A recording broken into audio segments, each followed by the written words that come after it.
The handouts from the March 1st lecture really illustrate some things. What we have here is the Pelkey wheel of chemistry describing the alcohols, all reactions possible with alcohols. We also have then a series of problems with the Miller handout.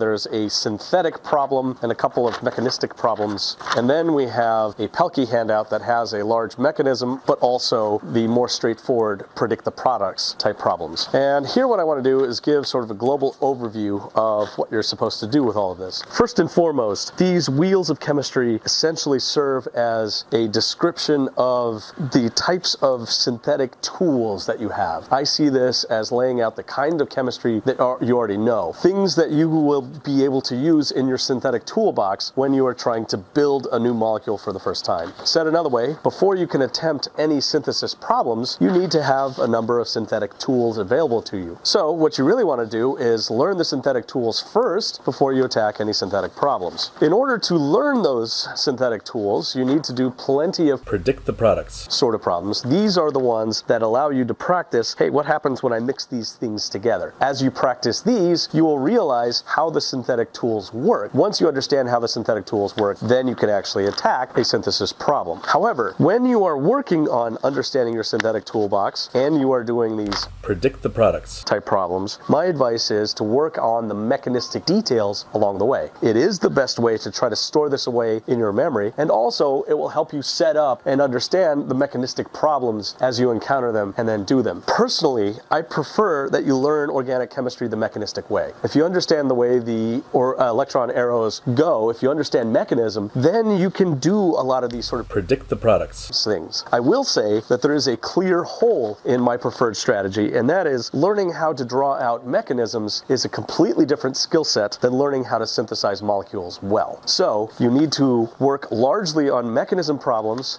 but you also need to do enough of these synthetic toolbox problems that you build up your synthetic toolbox. You will need to practice both mechanisms, the nitty-gritty details of how you convert a molecule into something else, but you will also need to be able to synthesize molecules. You need to be able to zoom out and do synthetic problems, the global itinerary problems. How do you fly from one place to another? But you also need to be able to zoom in and give on-the-street direct instructions. You need to be able to do both. They are different skills. Practice them both.